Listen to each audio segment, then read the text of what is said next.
We're live. What up, world? It's Radioactive Podcast. It's your host, Ace Boogie. And we got some special guests in the building with us today, guys. So, guys, can you introduce yourselves? I go by the name of Lil Yoda. Y'all know what's up, man. Hood Soldiers Entertainment, the worst rapper in Texas. Yeah, yeah. Young Fyngas, man. You already know what it is. Okay. So, Yoda, tell me, where did you get this name from? What Lil Your Yoda? name, Lil Yoda. Where'd that come from? My homie, he's clowning on my ears and shit. Okay. Well, So, what do you I look say? like Yoda. Told me I look like Yoda, and after everybody was done clowning, I just ran with it. Yeah. Okay. Thought it'd be a dope name, bro. Ran with it. All right, and it stuck. So I thought you was gonna say like, man, I got wise words. Everybody came to me for the wisdom. Nah, I ain't never watched Star Wars. I ain't never. They just none said of you that. look like Yoda, and you was just like, all right, Yeah. I'm gonna rock with it. Rest in peace to the homie, man. Yeah. And you, Young Fingers, how did you get your name? Actually, man, my Del Rico gave me my name. I was like 16. Okay. And I met them. We had a studio with this dude named Michael Holmes. And I think I was like a junior in high school. And I would always play the piano for my boy Spook Doc. I know Spook. To make the beats and shit on the MP. It was like it was a 2000. It was just 2000. It wasn't even XL back then. It was just 2000. And but they didn't. It was never a melody. You know what I'm saying? It was just samples and beats. And so I started adding like the piano pieces to it. You know, while in time, you know, watching them, and I was learning how to work the machines and shit. And Rick would always tell me, "Fingers, come." I mean, he said, "BJ, come put your fingers on this track." And then Spook was like, "That should be his name." Yeah. So we're Del Rico and Spook. Young Fingers. So it just came out as Young Fingers. So are you from San Antonio? Born and raised? Okay. And the same for you or no? And I was born in Dallas. You was born in South Oak Cliff, and I moved here when I was 8. So why San Antonio? This nigga was trying to kill my mama, so we just came down here. I got grabbed out of school, and my family already had everything packed up, and they moved us down to San Antonio. My uncle was here before he died. He was in the Air Force, and so we just moved down here. In her life. So I mean, was you like, what's going on? Like, fuck yeah. Why we leave? How old were you when you came down here? 8. 8. You know what I'm saying? So I know you had questions. My only family was just my uncle, and he was already an old man. And my grandma's brother, my great uncle. So when we got down here, you know, I was just snatched away from family and everything. So I was like, shit. But you know, I adapt anywhere. Right. So you got down here and didn't know nobody. Nobody. You go ahead and sit over there. Okay.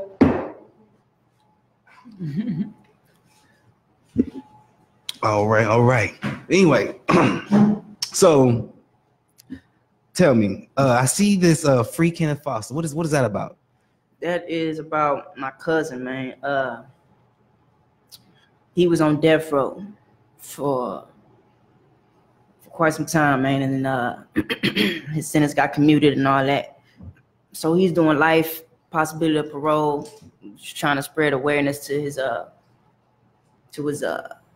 situation. You know, he didn't do the crime, so you know, we're just trying to see if we can get him home early, bro. That's what that was about. Still, it's free Ken Foster because that's family, you know. Everybody want their loved ones home, man. You know for sure. So what's the plan with the campaign? Really, all that is on him, you know, him and the close people. Cause see, he my cousin, man, but he went away when I was 6. You know what I'm saying? And I ain't really get into his case and, you know, stuff about him until like early this year.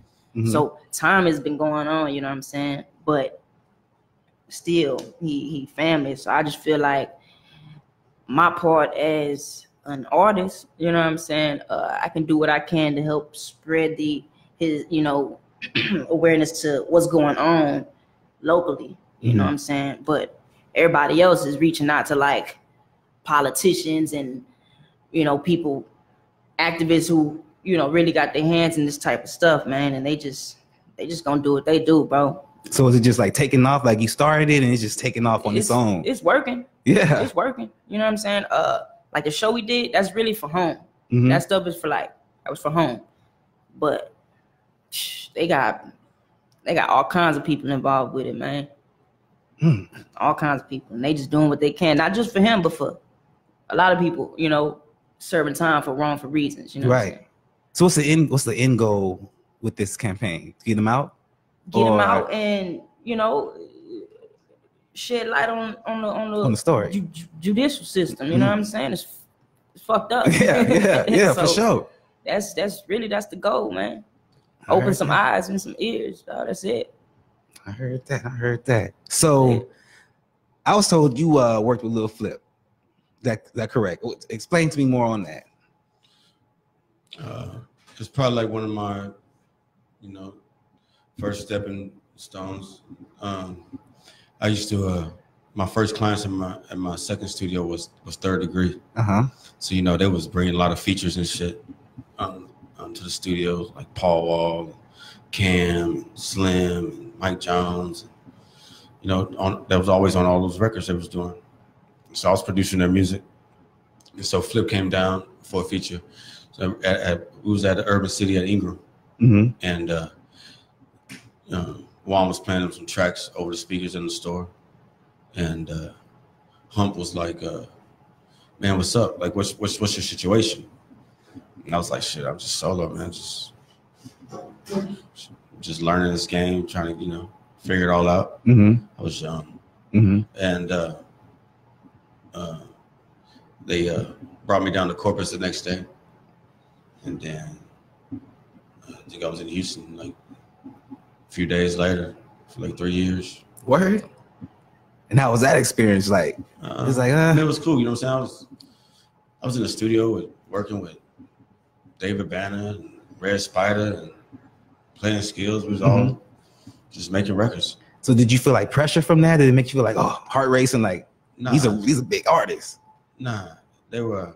David wasn't even an artist then. Not a national artist.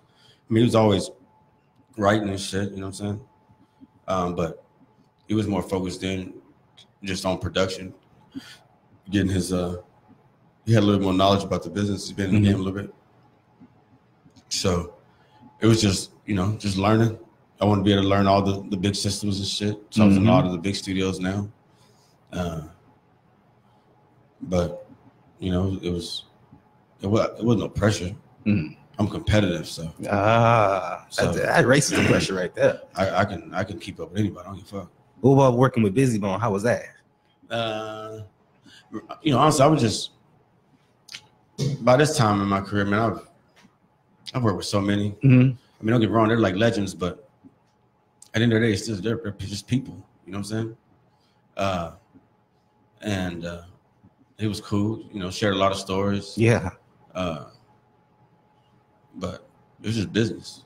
I heard that. Him pay for studio time. That's what it is.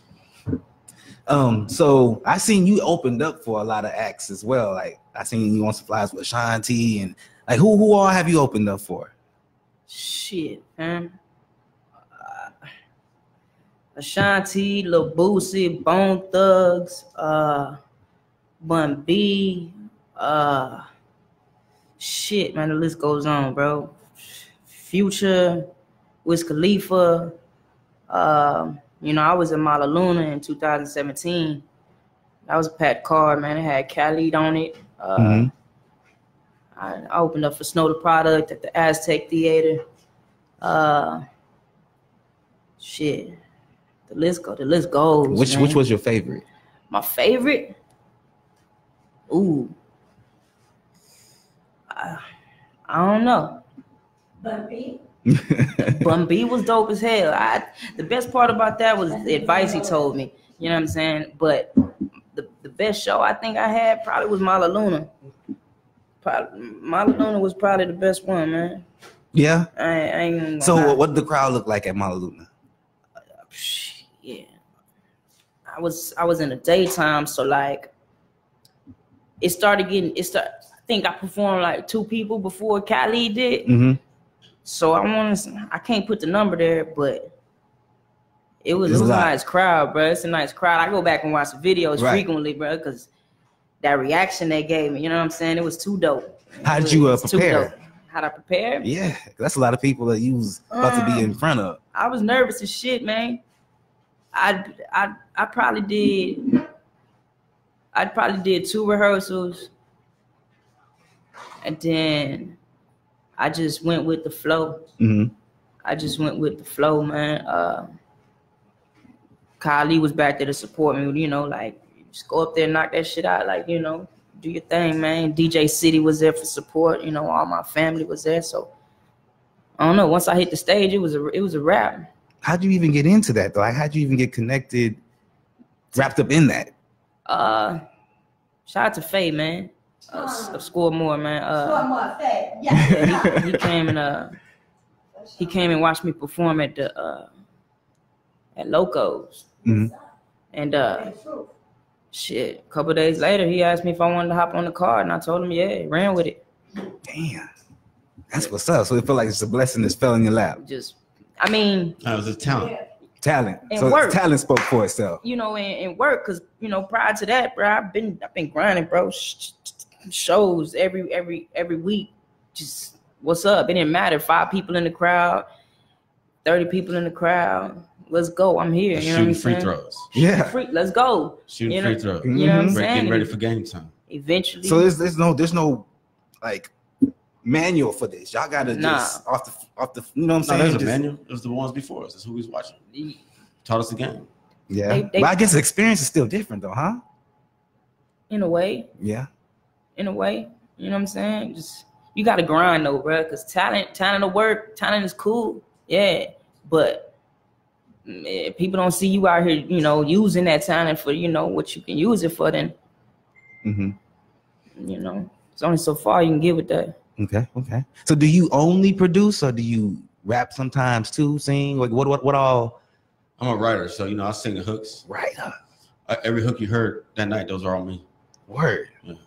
So, I mean, how much time do you have to put into that? Did it come easy or? Yeah, it comes really easy. I heard that. So what all instruments do you play? I seen you with a guitar one time. Played a guitar, drums. I started off as a drummer and a piano player. I grew up a church musician. Played a guitar, played a saxophone. Mm-hmm. Saxophone as well? Bass. He said I do it all. Nigga. That's what's up. And you use little drum machines sometimes as well, huh? Yeah. How important is that for a producer? I mean, for the genre that we do, for hip hop and R&B, it's very important. Very important. So is it no longer about having that actual music? You know what I mean? Like Ray Charles had like a real symphony. Right. But so, you know, you listen to, you know, the music there, then there's nothing hitting hard, you know what I'm saying? Now it's, you know, the times change. You got to change with the times, you know what I'm saying? So the music that we do now, you know what I'm saying? It has to be hitting hard. Mm-hmm. Snares got to come slapping. Mm-hmm.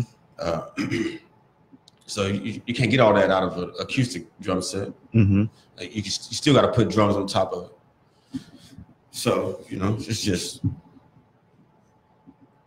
what hip hop and R&B is right now. So would you say right now you're most known for your work ethic? Yeah, definitely. I seen your equipment, all that stuff looked like professional. Is that why everybody come to you? Like you have the quality of everything that an artist would want. Why do they come to you? Because I'm the quality. Because you're the quality. You're the talent. Oh, Eddie Ruffin. I'm an artist developer. So, okay. You know, my goal is to give artists a competitive chance. You know what I'm saying? I don't want them leaving with just some shit say they did it. You know what I'm saying? I want them to leave with something that'll be real competitive. Mm-hmm. That's all what's going to take for us, you know, for the San Antonio music community to get somewhere. You know what I'm saying? Yeah, yeah. It's like, if you're talent or not. What? Yeah. I mean, where would LA be without Dre? I heard that. You know, somebody got to be, you know, all about the artist. You know what I'm saying? Making sure that they sound just as good as I sound. You know what I'm saying? Mm-hmm, mm-hmm. And that's the whole key. So the equipment and all that stuff, it's the most competitive equipment. So it's gonna give them the most competitive chance. Damn. Okay, I like the way you think. Now I'm pretty sure if the artist knew you think that way, it's like, what? I can see why they would want to work with you. You know what I mean? So when they see something like that, it's amazing. I'll be showing them because I can guarantee I can price it all up, and they ain't paying it. Yeah, I can guarantee that too. I promise you, because I'm trying to do it. What's your process like? Of what, making a song? Mm-hmm. So, you know, I make records. I like, you know, when I'm starting to make a record, you know, I like to get in my zone. I like my people around. I don't like an empty studio when I'm doing music. I mean, music is fun, man. It's a party. Like that's what we're talking about. It's yeah. I write off all experiences that I experienced in life.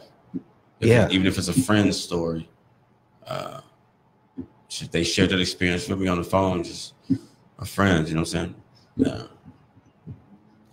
I have friends since I was 16 years old that still come to the studio on a regular basis. Yeah. I don't lose friends. I heard that. I'm saying, unless they die. So you say you are a people's person?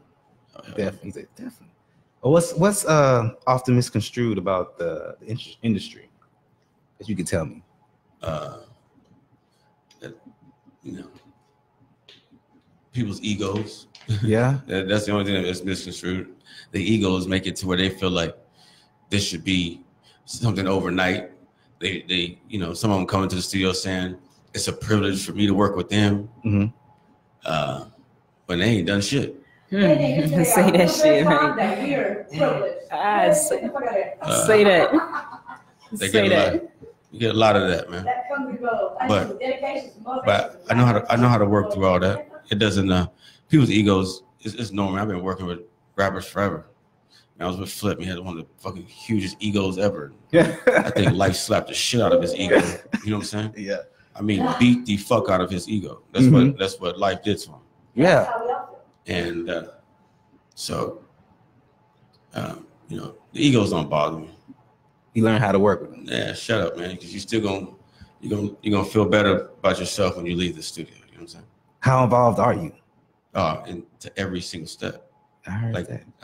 When I write a song, like you have to sing it exactly the way I just did it. I record it first, okay, and then let them learn it so they can see exactly how, you know, the melody, the different pressures on certain words need to be and shit like that. You know what I'm saying? It has to be done right. It's like boot camp in there. Mm-hmm. You got to do it, redo it. I've had people just quit. I got to come back tomorrow, man. I didn't think it was gonna be like this. Yeah. Well, I'm not gonna let you leave here with some bullshit. I heard that. You know what I'm saying? So yeah, we're gonna get it right. Need more people like that, man. What about you? How involved are you, Yoda, in your process when it comes to these songs and so forth? I'm all the way in. Yeah.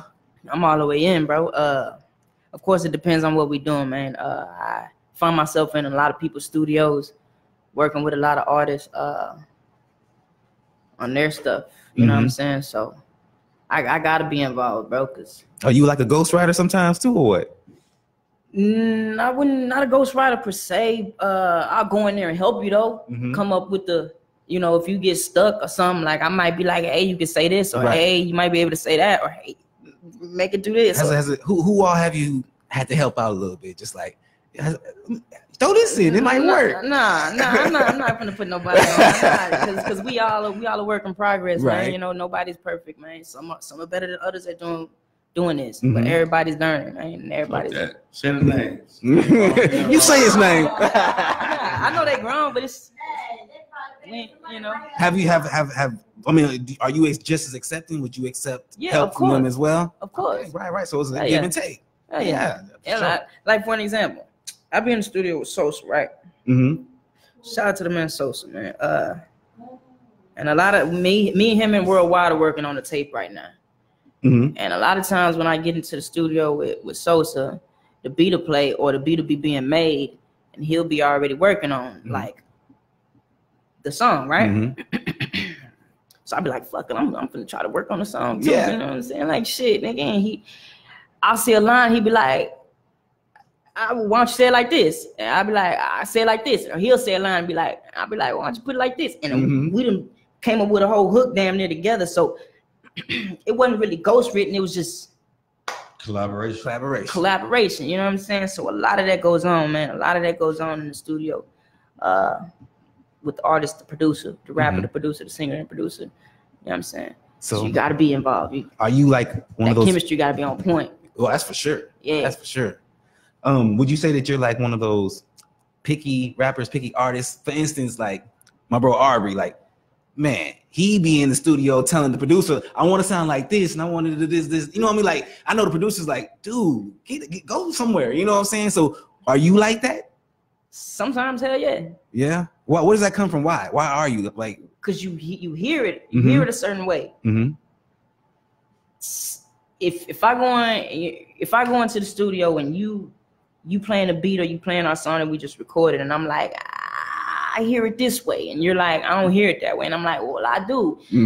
At this point, we got to agree to disagree. Hear how I hear it, hear how you hear it. Whichever one matches is the one we gonna use. Right. But you got to put your 2 cents in, man. Yeah. Especially if it's something you came up with and you hear it a certain way. At least hear how it sounds first. You know what I'm saying? Then move from there.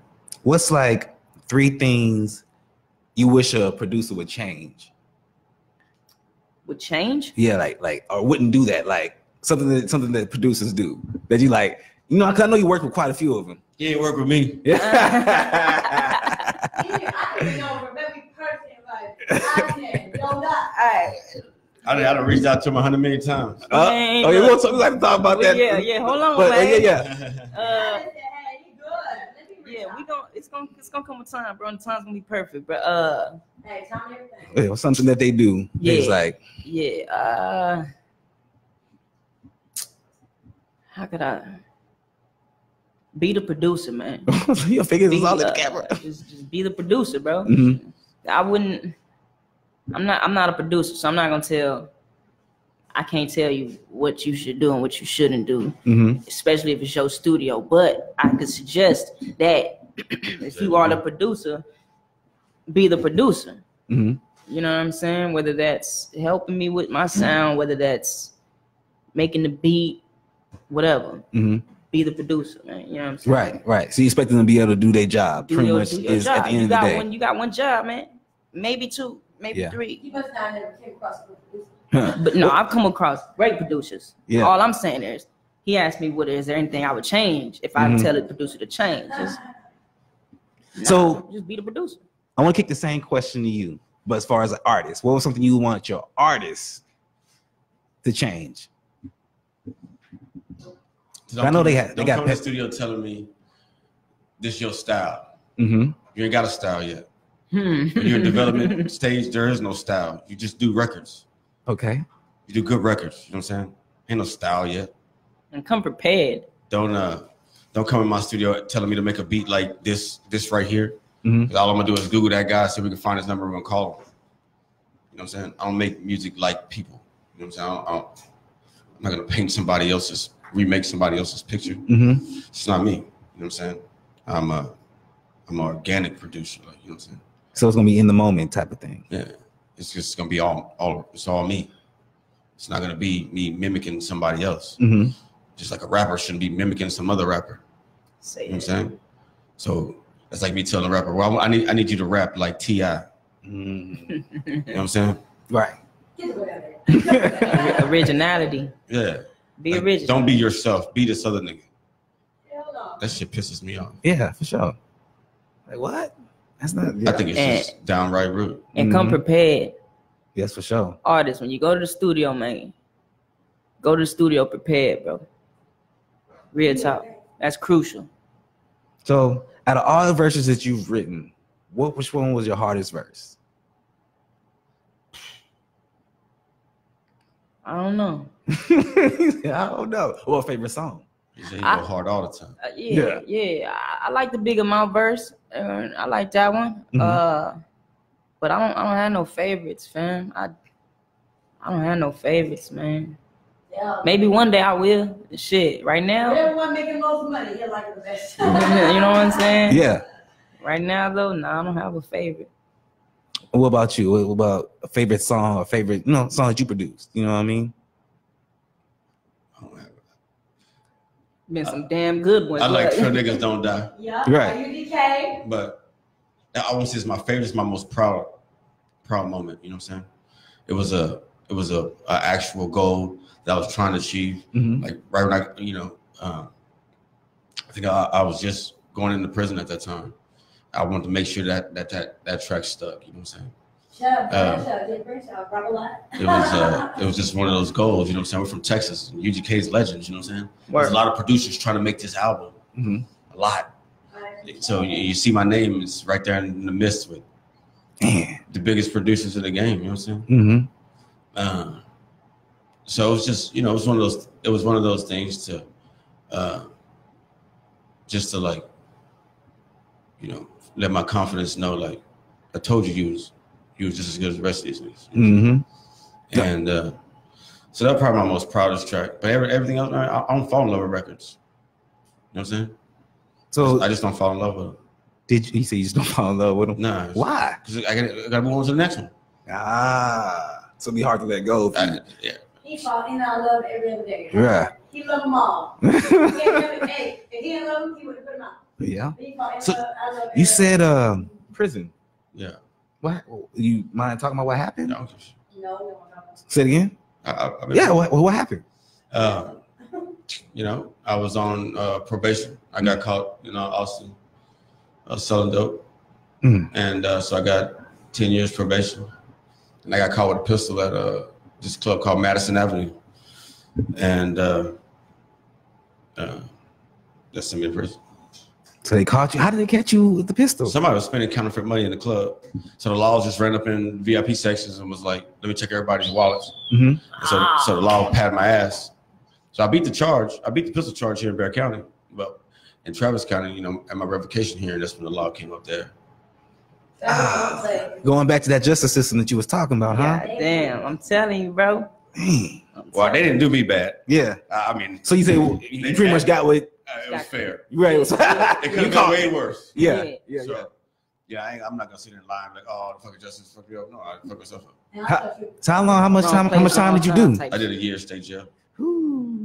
So did it feel like things were totally different when you came out? Even in a year's time, things drastically changed. Things got better when I got out. Really? What do you think sparked that?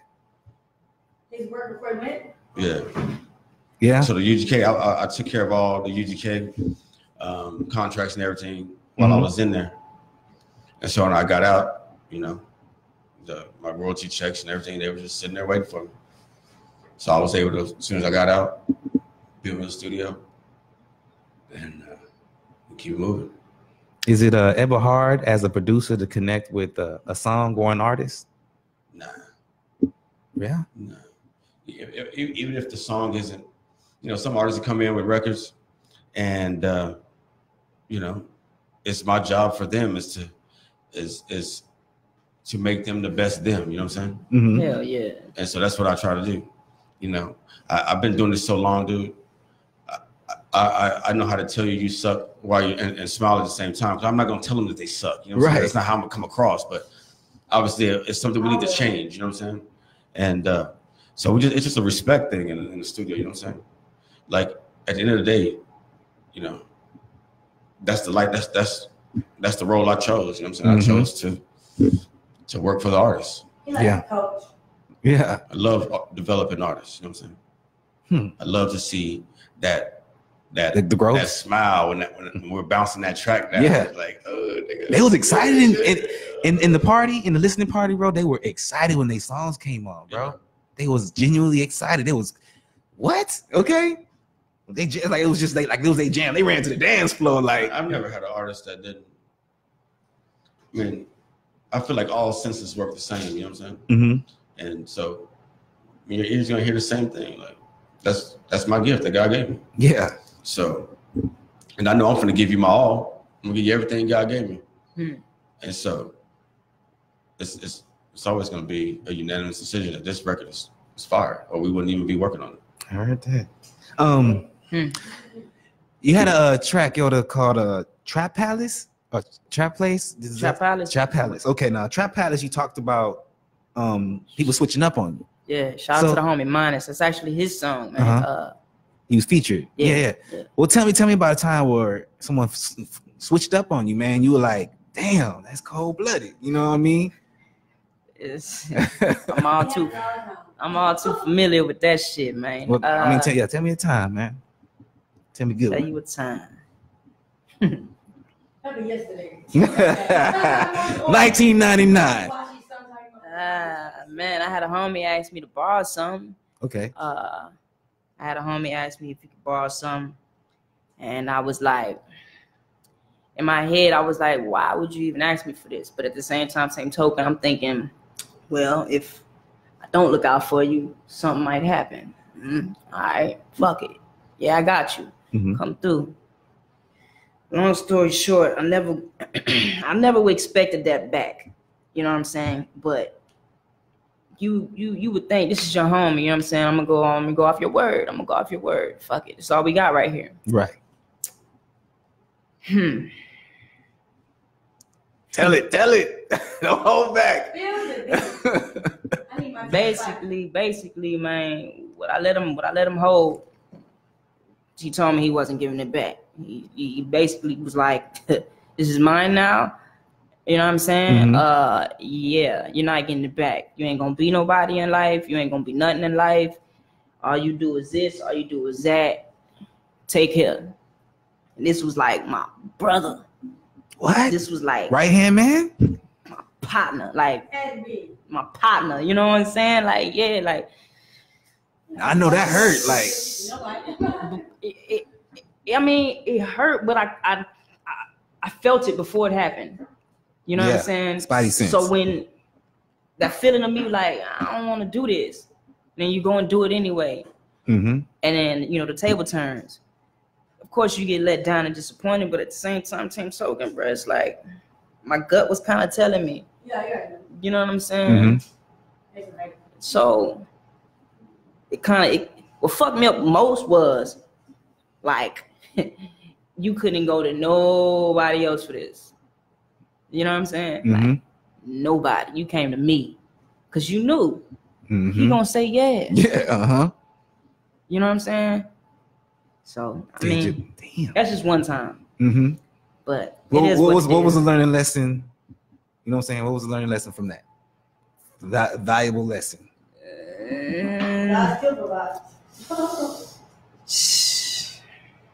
I mean, is it hard to trust now? Yeah, but I don't want to say don't trust nobody because you can trust people. There's people that you can trust. You know what I'm saying? Don't let what somebody did to you turn you into the person that you ain't. Remain you. Just watch who you fuck with. You know what I'm saying? That's how do you suppose a person should do that? How do they try to look for those wolves? Energy. We all can feed off energy. You know what I'm saying? You just gotta notice it, man, and don't let your guard down so fast. You know what I'm saying? Keep it up and just watch out for you. You know what I'm saying? That's man. Just go live your life, bro. I can't really tell you how to do that. I can't tell you how to be able to tell if somebody's gonna do you wrong. Okay. You know what I'm saying? Just go with your gut feeling. Got a question for both of y'all. I'm gonna let you go ahead and go first, Young Fyngas. So how did you establish your brand? Hard work. Consistency. Who was the person you worked with that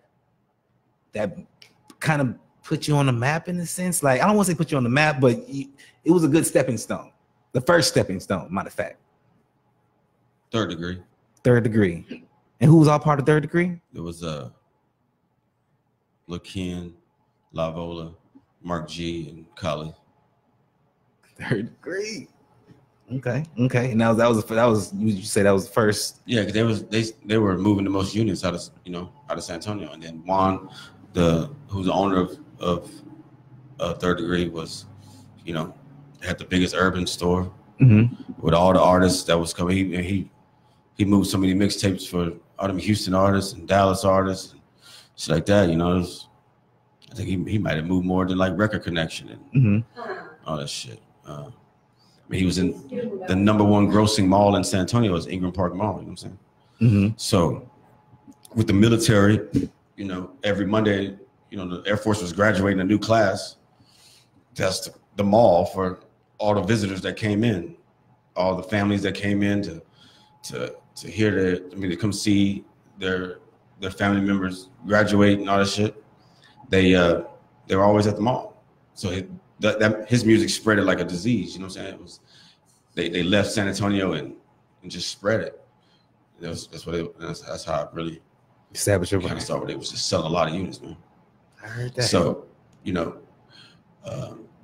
so a lot of San Antonio, at this time, this was like 2002, 2001. Because from 2003 to 06, I was in Houston, Flip. So like right before then, yeah. Do you still have a relationship with the Third Degree guys? Yeah. Yeah? That's dope. That's dope. What about you, Yoda? How did you first establish your brand? What was the stepping stone for you? It was like, yo, this is what pretty much what put me on. Just grinding, bro. Let me see. I got my first show in 2011. Mm-hmm. You know what I'm saying?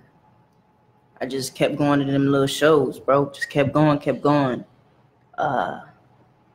Eventually, people started taking notice that I was everywhere, like in the city, like just everywhere. And you have merch. A lot of people don't do that. I ain't get merch. I ain't get merch until like 2 or 3 years after I dropped my tape. When I dropped my tape, I was pushing that tape like a motherfucker, like just here, nigga. This is what I got. What's happening? I mean, even though I had prior music, me and Hood Soldiers Entertainment, we would drop music all the time. You know what I'm saying? But then when I started doing them little freestyle videos in the car and having merch everywhere I was at, you know what I'm saying, and jumping on everybody's track, that's how it all came about, bro. Just Yep. being out, you know what I'm saying? Just grinding, man, being in everybody's face. Putting it out there, hey, what's up? My name's Lil Yoda. You listen to rap, nigga? Now you do. Check me out. Being personable. Type shit. Yeah.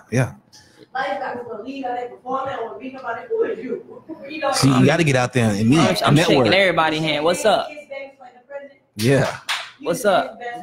So the more you're in their face, Yeah. the more successful you end up being. Yeah. I heard that. Straight grind, bro. So have you guys worked together yet? No.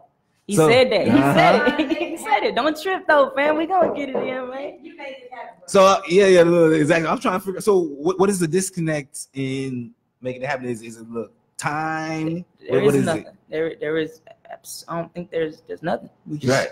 It's a bad time. Right. It's just two different. So we was talking about how he said he was supposed to be on the album. You know what I'm saying? But he said it was a little bit too late, and he didn't want to have you pretty much putting it on hold just to get his stuff together. But he's like, look, that's nothing to me. He's like, I'm used to that. He wasn't worried about it. He wasn't worried about it. All that happened, that was all on me. You know what I'm saying? Like, yeah, that was all on me. I couldn't even make it to I wanted to go to the release party, but I couldn't. I had to go do a show in Austin. You know what I'm saying? So I reached out to everybody. yeah, he did. It's gonna happen. I reached out to everybody. Yeah, it's gonna happen, bro. And it's rare that you know what I'm saying. Where I ended up getting with it was, I was like, all right, so I couldn't get the prima donnas to show up, so I was like, let me take these talented newcomers, people just don't know who they are, was never ever thought about. Nobody ever even would have known their name to put them on the list. You know what I'm saying? And let me go ahead and take these guys and give them a different experience of studio and show them that you can make competitive records to where people is gonna they'll treat you differently, man. In this game, I mean, you're only as good as your next record, though. So if you have an opportunity to come out the gates with some real competitive records, and then for them to have a chance to come out on a record in this city where where people respect Young Fyngas brand. You know, they respect my music. You know what I'm saying? It's not a, it's they know it's not gonna be a hit or miss. You know, it's just until you come get that experience, then you just don't know. You can hear it. You can hear it from other people. You can hear it come out somebody's mouth. You can even hear it with your ears. Man, nothing's gonna make you a believer until you're in that room using all 5 of your senses while I'm working with you. Yeah, it's a vibe, man. You create that. You create that vibe. He creates it from scratch, and he in school them if they don't know it. So I mean, and who taught you the most? And it's still a red carpet laid out for him. Yeah. Total full. Yeah. Studio, real studio experience. You know what I'm saying? Not no. Free loot for laptops. It's just none of that. You're gonna get the full 9. You know what I'm saying? Who did you look up to the most? My minister of music at my church I grew up with. So our church, we did our own music. Like we pressed our own CDs, we sold our CDs, we toured all the different little churches, you know, throughout Texas. Performing, so I was already songwriting then, you know, producing music then. So and it was live with our band. You know, it was just I wrote so many praise and worship songs for the choir, songs for the youth choir. Because of my minister of music, she had a master's in music and business management, something like that. So she was all about that. And so she was an artist herself. Her name is Melanie Tina Hemmings. It's Bishop Eichelhardt's daughter. Yeah. So do people in church, you know, like they see you using your gift for God, and then they see you using your gift in the world? Do they have something to say about that? No, I don't go to church. So I mean, are you a religious person? Yeah. Okay. Because I remember when I brought up blessing, you were like, "Nah, that was hard work." You know what I'm saying? You know, so I was like, it's a blessing to be able to work that hard. I mean, I should say it that way. Yeah. You know, it's a blessing to be able to have that work in me, to be able to work that hard. But, you know, I know a lot of guys, man, that are blessed. You know what I'm saying? But they don't work hard. Yeah. They put no work in. They, you know, they were doing this for a little bit. Now they stopped. You know what I'm saying? I've done nothing else in my entire life since 2017 2009. Since 2009. When we opened up Persuasion. It's all you know Young Fyngas is to do. I always had my studio. I always had the doors open. Niggas know I ain't never charged them for beats in this city. Right, I heard you say that at the after party too, at the listening party too. It's like it's my duty. It's like, what good is a basketball player without a gym to play ball in? Yep. I'm saying he's good at ball, but he ain't got no money to build no gym, so he can go hoop in. That's what professionals play. They play in the gym. They don't play outside. They don't play in the garage. They play on the court, wood floor, in a gym. You know what I'm saying? And so, you know, as a professional artist, you want people to treat you like a professional. You got to put yourself in a professional studio. You got to give yourself a professional, competitive chance, man. Yeah, for sure. And so no matter what the things I had to do to make this gym open up for these ballers, I did it so they can come ball. So San Antonio can be just like any other demographic for music is hot. Because they give themselves a chance. They give themselves a real chance. And we can do the same thing. We got a lot of talent here. Yeah. I record them on a daily basis. But until they follow the structure of the music business, it's just gonna be where it is. You know what I'm saying? So, you know, I probably started, I don't know, over 100 BMIs for artists. So what's the BMI? You're publishing. Okay. I mean, so much. You know, just everything I've learned. You know what I'm saying? You know, I was like a sponge when I was around that flip situation. Yeah. Because that's what I was. I wasn't an artist trying to just do whatever so I can open up at the concert. I was bringing niggas from San Antonio and toe flip. They're gonna open up. Mm-hmm. Oh, so Yoda, locally, who you listening to? Locally, shit.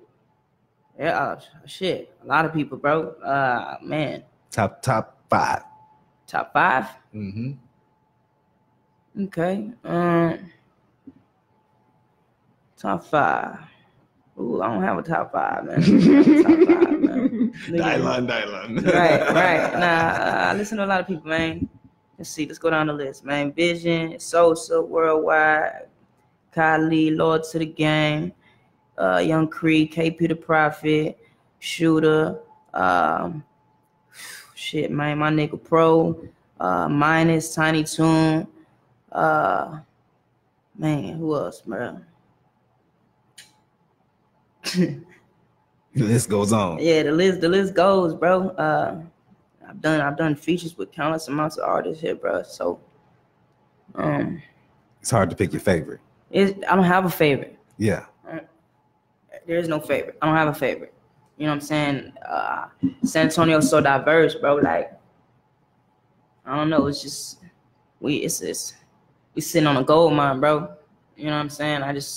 Everybody's talented, bro. If you're in the way, you'll be able to tell if you're in the way. If you're not making good music, you'll be able to tell if you're not making good music. Yeah. The people gonna gravitate to it. Yeah. Yeah, everybody's on their shit. Who's on their shit? You know, I'm listening, man. And for you, who's locally that you listening to? Rest in peace to Chris Pope, man. Straight up. Yeah. Rest in peace to Cater too, nigga. Yeah. I listen to Sosa.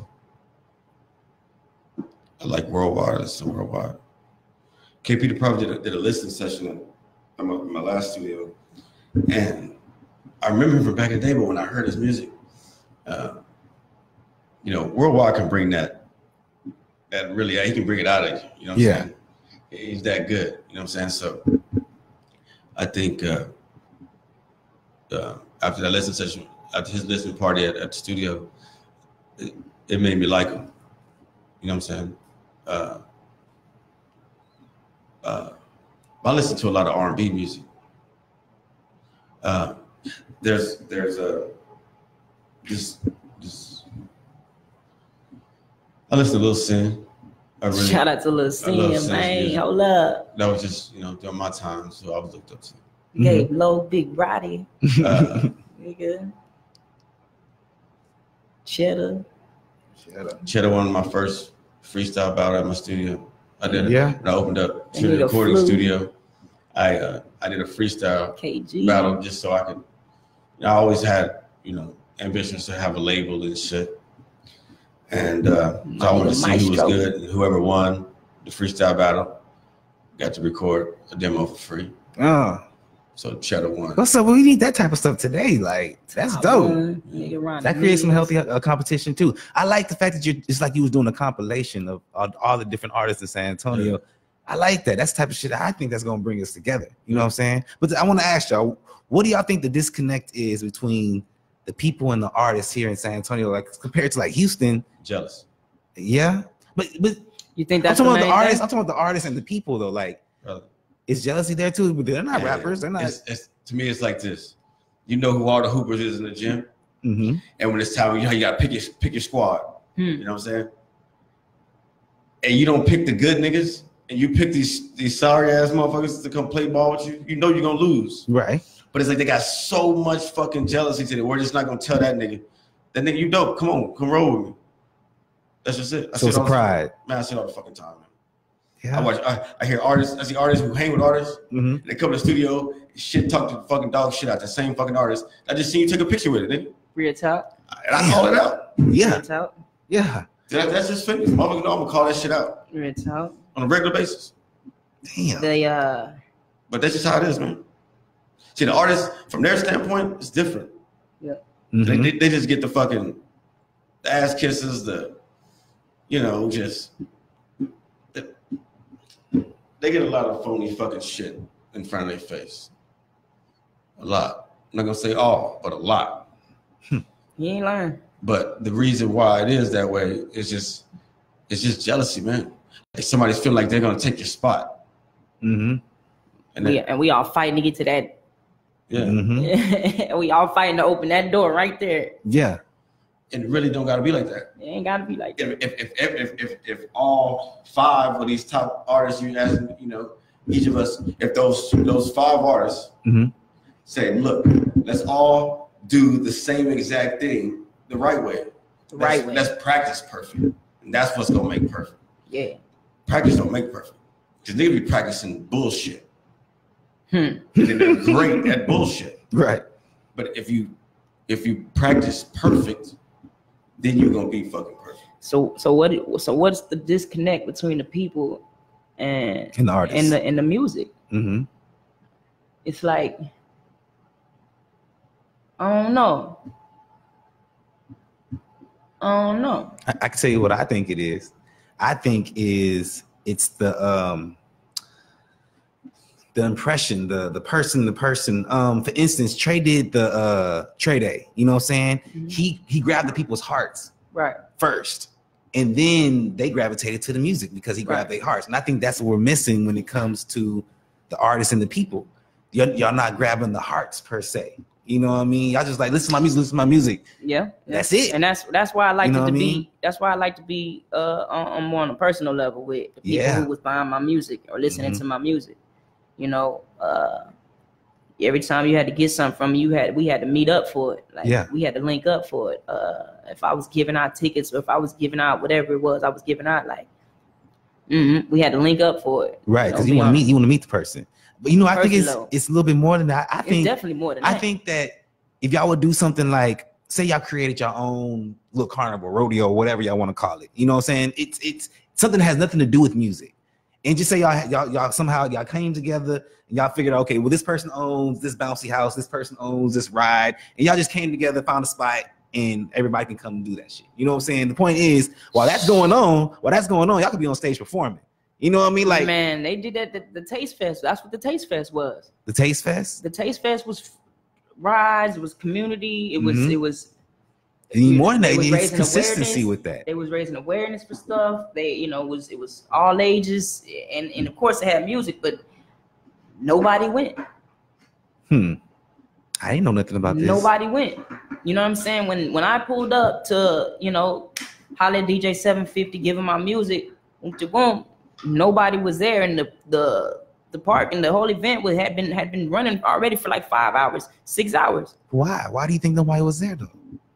I don't know if it had something to do with promotion. I don't see. I was gonna say it could have been promotion. It could have been, but at the same time, same token, it's right here on the east side. You know what I'm saying? That same park. Everybody goes and hits the same park. So, I mean, at least. Nah, it was right here. Was it Martin Luther King Park or that new one on Commerce? Right next to YMCA and shit. Right by YMCA and shit. You said right by the YMCA?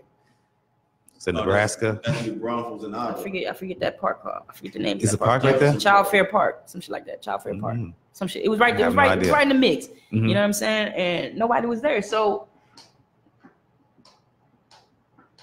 I don't know. Cause there was a couple more concerts going on that same day, you know, and them hoes was packed.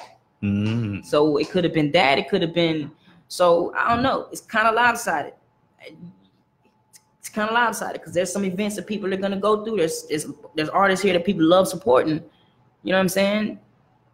And then there's some things that people just don't support. So I don't know, because like when Houston, when they caught their wave, the whole world feel Houston for that, whatever they was doing. You know what I'm saying? We don't have that. We're so diverse. We don't got that. I don't really think this city's diverse. You don't it's think 73% Mexicans. But I'm talking about music wise. It's 26% white. Yeah. And 7% black. So you got to figure out who you finna cater to. Indeed. So if you catering to just making music for black folks, you're not gonna get shit. It's not gonna work. It's only 7% niggas here, man. This is it. So you got to make music. If this is what you're trying to do here, you got to cater to your mass. You know, Houston don't have that problem. Dallas don't have that problem. Why? It's because there's more African Americans? Because there's more African Americans in the city, or? it's just not 75% of the city is one race. Word up. Yeah. You feel me? Mm-hmm. It's just not that. That makes a major difference. Major difference. He got a point. He got a point. Some real diversity. Point. Major difference, bro. Mm-hmm. He got a point. So, and that's 73% documented Mexicans. This is not non-documented ones. You feel me? Mm-hmm. It's just real. So I mean, that's who you really is who you be doing your features with, Yoda. Look. Hey, and I've been on him, bro. Hey, I went and performed at the Lolo Car Show. Yeah, I seen that. They yo. show love, bro. They show love. Yeah, they do. They show love, and they going to support the event. Yeah. And they bringing their kids, like they And coming. they've been supporting those events before he was born. Yeah, yeah, and they going to them. They gonna support them. They doing that off the bat. You know, They're gonna be there. Yeah, they gonna be there. So that's what you got. You know, you're not gonna go. I mean, if you're a hustler, man, you can hustle. You know what I'm saying? You can hustle music. You can do it. It's like if you're trying to sell dope. You know what I'm saying? You're not gonna go sell dope in a non-dope community. You're not gonna go to Stone Oak and try to sell crack and heroin. Yeah. Yeah. You gotta bring some cocaine. I got this pack. What up? You might bring that. Nah. Yeah. You know what I'm saying? So it's just you gotta understand business, dude. Mm-hmm. At the end of the day, it's still business if you ain't just doing it for fun. Because now you gotta solicit this music that you just made. And once you add that solicit word, it becomes business. If revenue gets involved, it's business. Mm-hmm. And so you have to understand your market. You have to. I heard that. That only makes sense. That should have been the first thing anybody when it comes to any type of business, Anything. knowing your market. Straight up. So what artists are you working with now? Matter of fact, for both of y'all, what artists are y'all working with now? I mean, I work with any artist who wants to work. Doors open still. I mean, Who do you want like that you haven't worked with yet? Don't let your pride get in the way, man. I think what's her name? Angelina Centrone? Angel Centrone? Angel Centrone. Y'all know who that is? You know who that is? Yeah, hell yeah. She dope as hell. Yeah. She dope as hell, bro. She on her shit right now. I listen to a lot of her music, and I know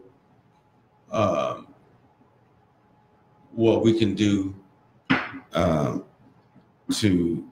extend a bunch of her magical moments. You know what I'm saying? I know what my sauce is, and I feel that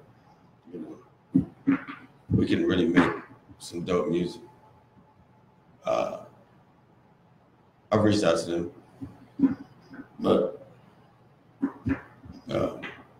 everything happens with time, that's for sure. that sounds good. That's a saying. It's just that saying right there, man. It kind of bugs me. It just sounds cool. So what do you think is more on cloud? Just repeating something that somebody else said. Yes, it is. Yes, sir. It's a filler. It's people. I don't know. I guess I just got to make them a believer. You gotta make them. That's why I dropped the list. Yep. You know, for the newbies that's coming in the game, these young ones, and they don't know Fyngas because I was, I had all these deals everywhere, and I had to, of course, I had to leave San Antonio, man. It was just one of those things. So yeah. I felt bad. I felt like I was abandoning my city. But at the same time, I had to go get checks in order to come back to provide for the city. You know what I'm saying? For the artists here. And so it's just a sacrifice I had to make. Well, tell me about the list. So the list started when everybody was on the internet talking about this list shit. Right? It was bugging me because the list is Billboard 100 or 200. And when not one nigga on that goddamn list that they were talking about here is on Billboard. Right. I feel like our goals it wasn't set high enough. You know what I'm saying? Like that's where we got to try to get to, Billboard. Like, man, it's cool to be able to spit bars. It's cool. But man, you gotta make a competitive record, bro. You know what I'm saying? If your hook sounds like the same bars you put in your rap, they ain't gonna make it. You hear these records now? If you rapping and singing on the hook, If you're singing, you got a rapper feature on that bitch. Mm-hmm. That's just what it is. That's the song before you and after you. That's how it's gonna give you. It's gonna give you a hip hop and R&B feel. It's not gonna be you rapping and you on the hook, and then you rapping again, and then you on the hook again, and then you rapping again, and you on the hook. It's like that. What the fuck? Show me one. That ain't what it is. So, rappers gotta start embracing who your target, the number one buyers of our music is. It's 18 to 31-year-old white women. So if you're making music to try to impress the nigga next to you, you lost. Because he ain't buying it. He's trying to out-rap you. You gotta make music for 18 to 31 white women. Because they're the number one buyers of our music. Yeah. Say that shit. These are facts. So what type of music do they like? They like popular music. That's why, Cardi B didn't blow up until she did what song? With Bruno Mars. Why? Because all the white women from 1831 love Bruno Mars. Yeah. And then once they made that collaboration, and then she blew the fuck up. This is why Young Jeezy had to do She Said You Wish You Would with Neo. Because I want you, baby. Yep. Those records, man. I mean, I can say this, I can do this forever. I can name song after song after song after song. So you understand the formula. That's the formula. Listen to Khaled's album, his compilation. There's gonna be Chance, Bieber, and him yelling on it. Yeah. Doesn't matter. It's gonna be somebody singing. Meek Mills, Ross, and whoever the little singer dude from Florida guy. It's always Raphael Sadiq and who was it? Raphael and was it Ross on that record? Was it Nas? I don't remember. But I listen to his album because I feel that's the only album I'm trying to compete against. He has the best-selling compilations. Yo, yeah. DJ Khaled. He's all over Billboard with all these just giant records. You got an album full of fucking singles. And so, but that's just a form, man. And it's been that way, dog. For a long time. It's been that way, dude. Since Jay-Z, though. What, you think people just ignoring, or people just trying to make their own lane? They just can't do it. They're not ignoring it. It's like they don't want to really challenge themselves. They hear it, they're not dumb. You know what I'm saying? They hear it. It's probably most of their favorite songs got a goddamn rapper singing on it and an R&B hook on it. Can't deny it. But they get so stuck in this whole, this trap shit. That shit ain't selling. It's hot, but it ain't platinum. I ain't setting my goals for 4th place on down. I need to be on the podium. Say that shit, man. Maybe 1st, 2nd, or 3rd. And so if we talk about 1st, 2nd, or 3rd, that was 41-year-old Eminem, platinum. J. Cole, platinum. Drake, platinum. And Kendrick, platinum. There's not one other fucking hip-hop artist I can put on from last year's record sales. I went platinum. You give a fuck about a single going platinum? If you had your fans loved you that much, they should have bought your album. Yeah. You bamboozled them. You make that one hot song, and if I leave a boiling hot water and I leave it out, it's gonna cool down. It's gonna cool off, dog. It's just that water gonna turn cold as fuck. Yeah. And it was just gonna burn you. So how it would burn you? But it'll be cold in an hour. So it's that formula, man. It's knowing who you're making your music for. Like, that's all it's about at the end of the day. Oh, you gotta know your target market, dog. Yeah. If your goal ain't to make a platinum album, if your goal ain't to hit Billboard, then fuck it. You can do mixtape music all your fucking life. I heard that. But that's not gonna help us out. That's why we're on the map. Okay. So, Yoda, with artists out in the past, like Mr. Magoo, I don't know if you remember Mr. Magoo, or Q-Tip, or even like you talking Magoo with Timberland? Yeah. You know what I'm saying? They all had, other words what I'm trying to get is they all had unique voices. Yeah. You know what I'm saying? Cheddar, he got a unique voice. You know what I mean? What do you say to those who may find your voice maybe a little annoying because you have a unique voice? What would I say to them who find who feel that way? Annoying? Mm-hmm. Shit, I can't really say nothing to them. My verse go hard though. Yeah, everybody got a preference. Like Lil Boosie, man. That's another one. That's another one with a unique voice. When I was 12, 13, and when I first heard a Lil Boosie track, I flipped out. Right, I was like, "Oh shit, who is this guy?" Mm-hmm. I played it for somebody else, and it was like, "What is this shit?" I was like, that was like, it's Lil Boosie. Like, what the fuck? You know what I'm saying? You don't like it or what? And it's annoying. It sounds like, it sounds annoying. The high pitch. Like, oh well, shit. There wasn't nothing I could say. That was a preference. Maybe it'll grow on to him later, and maybe it won't. You know what I'm saying? That's exactly what happened, though. I don't know. Yeah, exactly. It's exactly what happened. He grew on you. Like that voice became something. You said it off. Next thing, by the time I said it off, everybody was in the club. But then I got a job to do too. When I get on these songs and stuff, gotta make it sound good. Yep. You know what I'm saying? Make it sound good so that it doesn't fall on deaf ears when they, Well, they obviously respecting it.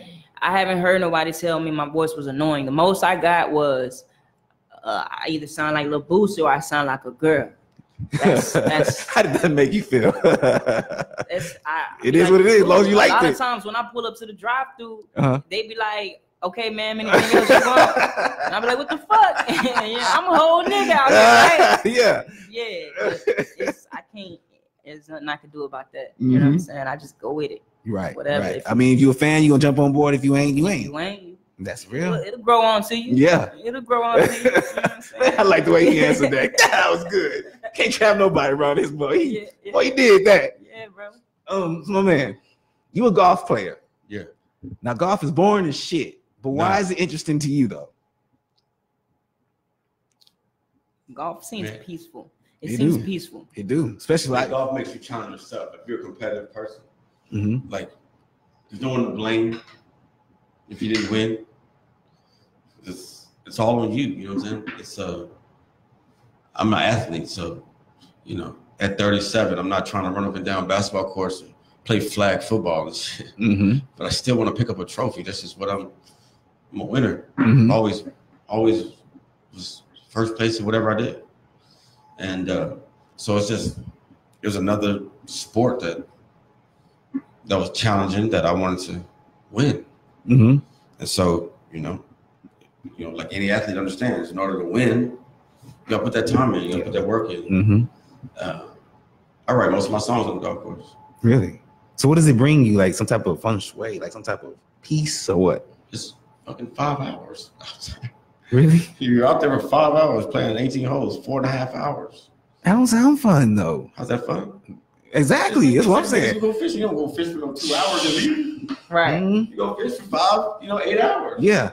Sometimes eventually you're gonna catch something. Yeah. Do you meditate? No. I don't understand. I don't know that I meditate. It ain't like something I'm like, time to meditate. Yeah. No. I mean, I say that because golf and fishing, those are all patience. You have to have patience for those things. So if you don't have patience, neither one of them is gonna be for you. You're gonna be irritated, like, God, come on, let's go. Where'd you get your patience from? Where'd you learn that? Working with all these artists. Yeah. You ever almost had to snap on an artist, like literally almost had to snap on an artist? Or you ever got into an artist like in the studio? Yeah. You ever got into an actual fight in the studio? Nah. Okay. You don't go that far, but you had your 2 cents. Yeah. You ain't gonna make it to know. Oh shit. And I'm gonna call the police. Yeah. That's how you do it. That's too funny. I ain't gonna shoot nobody, man. That's how you do it. I don't let things get that far, man. I'm a grown man. You know what I'm saying? There's nothing we can't. We know what we're arguing about. You're arguing with me because I want you to sound better than you ever did. That's what you're mad at me about? Man, shoot yourself. You're right. Hey, it shouldn't be in this field if that's you. It's frustrating when you got to do something over and over and over again because you bring your little gal and your homies have been trying to show out, riding your fucking coattail, all this shit, and they think it's just this, and this. Fuck all that shit, man. Leave your egos at the door. Man. Yeah. You don't come in this room with an ego. We come in this room and we're gonna work. So when we working, Fyngas, man, when we working, you hype on, like see. Okay, so when we working, he's saying. Nah, I got you. You can go straight from here. He's like, I don't play no game. Okay. So that's I don't really do those issues, man. You know, I get the frustrations. You know, they'll stomp out the studio. You know, they'll be back. Yeah. Because they just know they're not gonna lie to themselves. Yeah. They gonna look in the mirror. And you got to tell that nigga the truth. Yep. He don't never lie. Man. You like everybody else. That nigga in the mirror, that motherfucker's the most honest human being in the fucking world. That's also the person you don't want to face for the most part too. If you lie to that dude in that mirror, Southwest military, go check your ass into the goddamn state hospital. Yeah. So now it's not. You know, I have more problems with that. You know, we'll argue about, you know, topics like, you know, the hook is this, and you just rap it. I mean, there's a specific fucking subject we're talking about. It's on the hook is right there. It's like talking about some whole other shit. This doesn't go, and I just push the delete button. Yeah, I'm not scared of that button. So speaking on a whole nother shit, we was at the album listening party. You had to end up bringing up, you know, hey, I'm having, you know, an after party at the house. You know how I get down. Yeah. You was like, shit, fuck it, we swinging. You know what I'm saying? So tell me, so how was you first introduced to swinging?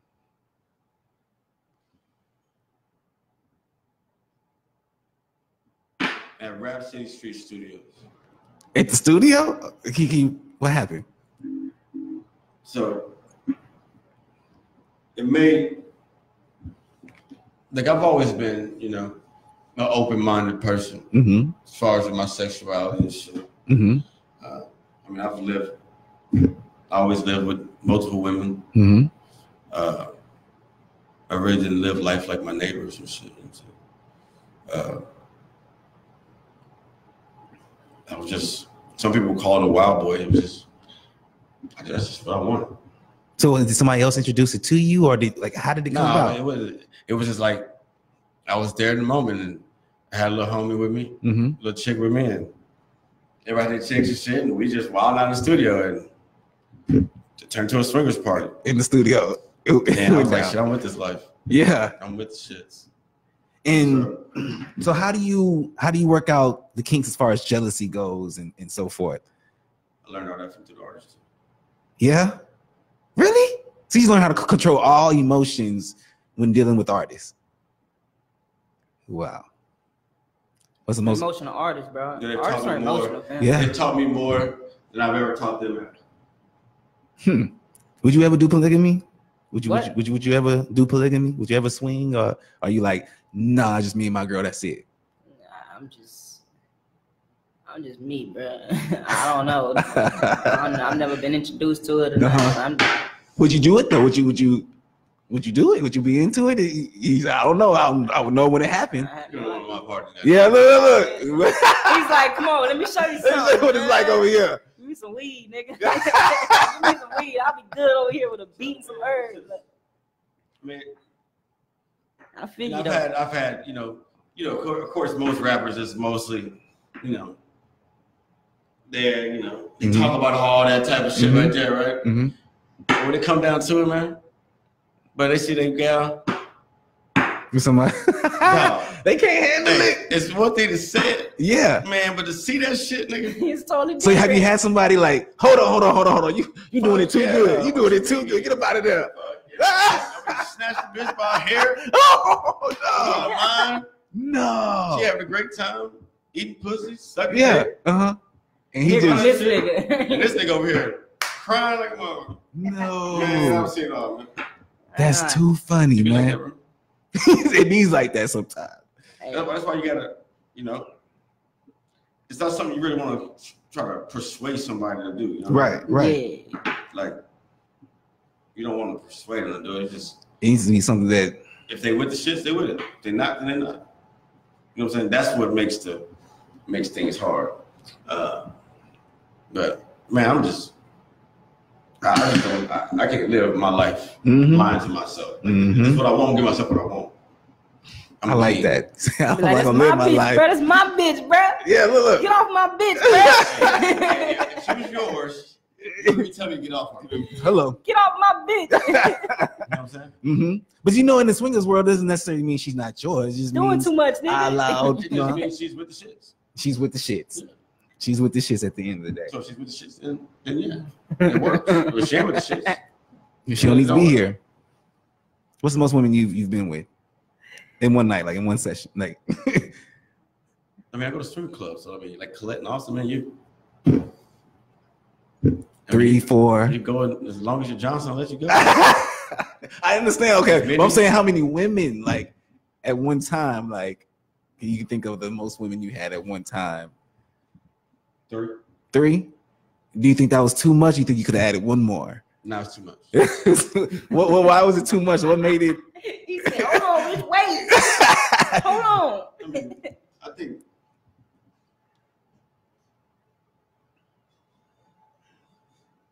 from my experience, you know, trying to have 3 women all live together, sleeping in the same bed. It's just, you know, there's always that one person that's on the one on the outside of the outside. I mean, if she's more into the girl on the outside than me, then that'll work. That's perfect. Yeah. That's not where the problem comes in. It's you. They fighting over turns. Yeah. And shit. It's my turn to sleep with him. How do you handle something like that? Fuck that. Do you you got Tuesday, you got Wednesday? No. Fuck that. How do you do that? They all got it at the same time. Right. You have to pop a Viagra, huh? All you bitches grounded. He said, "Fuck no." All you bitches is grounded. So I mean, if you don't get it in while it's up, then No dick for you 2 missed weeks. out or what? There's always later. It's always later in the day. Oh man. Okay. When does the list come out? October 31st, Halloween. Halloween. And how are they gonna be able to get it? To be on all platforms. Cool. Looking forward to that one, my brother. What about you, Yoda? Any new music coming out? I don't have nothing planned, bro. Like this last song I just dropped, I ain't planning on releasing it. I'm just gonna be dropping stuff, trying to build my catalog up. Eventually, I'll give out, drop another tape. Do you think that this slow down process that you're going through right now is gonna hurt you at the end of the day? Because we did say it's all about consistency. I hope not.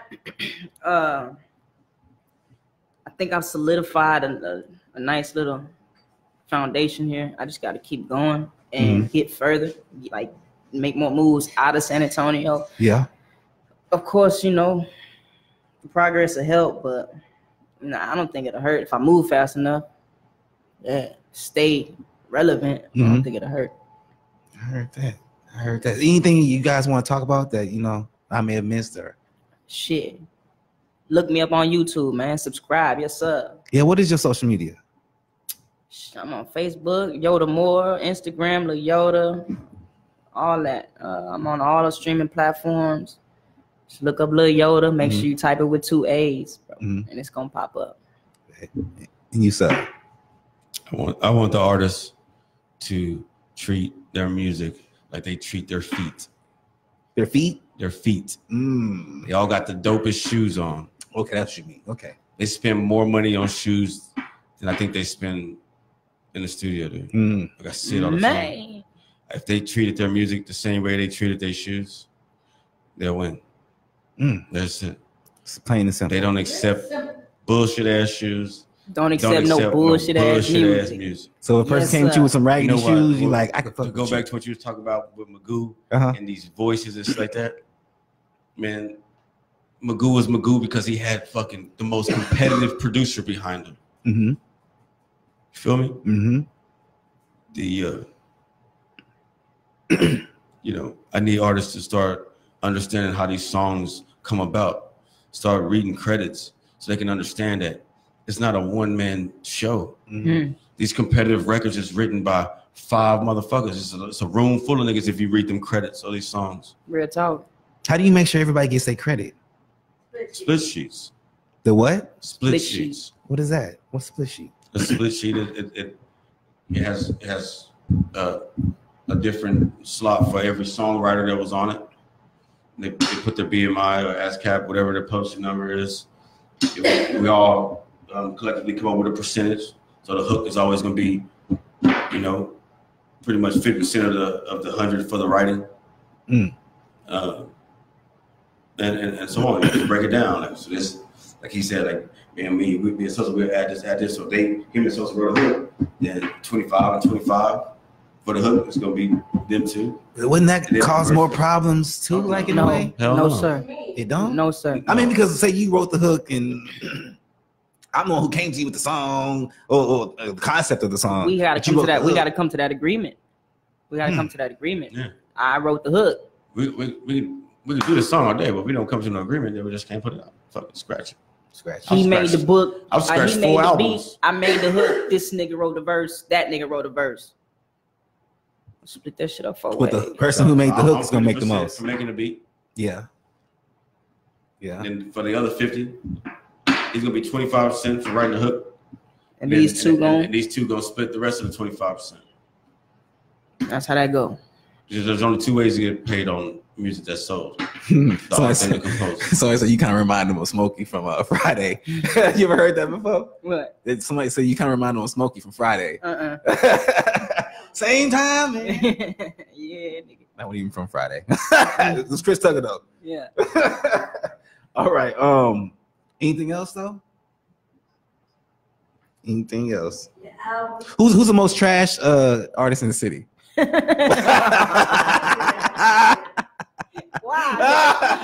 nigga? I gotta answer. Huh? The most trash artist is the least working artist. Man. That's it. So the one who's not grinding, he's not putting in that work. Man, if you're still Who's that? Who is that person? If you're still We don't know. He jacking know. for beats, like you rapping over industry beats. I mean, Get out the way. Yeah. Get out the way. Got no time for laziness. Get out the way. But you know, I'm one of those like, man, I mean, I've made people with no talent sound good. So you know, I do have one I more can push question. you. What is I'm sorry, I didn't mean to cut you off. What is Urban Cowboys? Urban Cowboy. That's Michael Knight. That was this deal I had in Nashville. That was probably the best paying gig in my entire career. So what was that? Yeah, what was that So he's about? a country rap artist. Country rap artist, Yeah. like Old Town Road. Yeah, Okay. like that. Exactly like that. Oh, But snap. before that, way before that. And you said it was a good paying gig. What did you do? What were you doing? Like, Just producing and songwriting. That's all I do. so you would travel with them and everything? Because I was seeing different pictures, and I was like, Tour wow. with them, and I mean, made millions. The artist made millions, man. Damn. Damn. Sold a lot of records. Are you getting royalties today? No, No. it's not selling today. Say it again. It's not selling anymore today. Mm-hmm. Well, I mean, in any royalties from anything?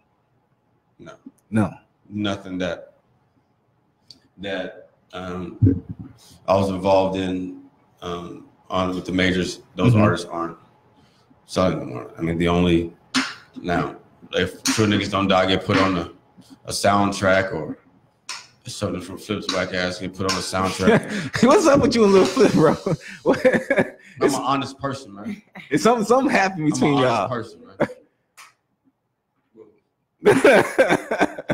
I'll bite my tongue. Well, go ahead, fucking spill the tea there. Yeah, I know you seem like you don't want to hold, you don't want to bite your tongue. Something happened. You know, it's you know, for producers, you know, we spend more time in that studio than the artist itself. You know what I'm saying? So we're taking our time away from, number one, our kids. You know, at the time I was married, you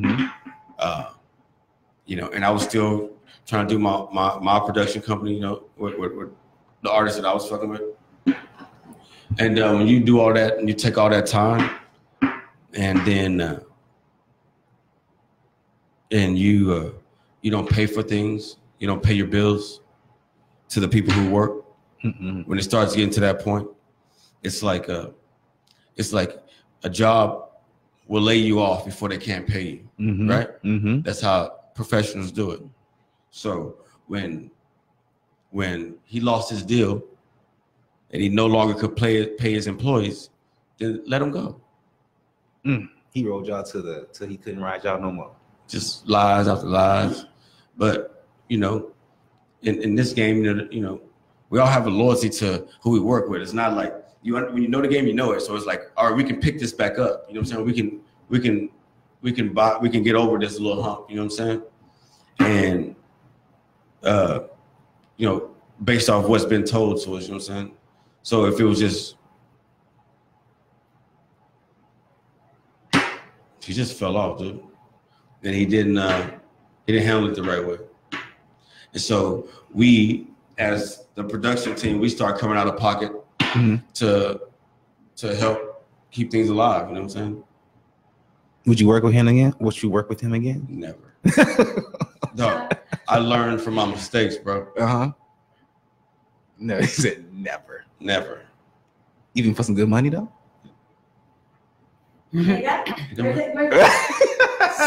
Some people are so broke, all they got is money, man. Man, I move on, bro. Money ain't everything. I don't forget the stories. Right. But, I don't even have no hatred for him. I just don't fuck with him. Yeah. I don't like the nigga. I don't like his character. I don't like how he handled things. And we all wrote for him. But at the same time, it was still there was good times. You know what I'm saying? The experience itself. Yeah. What?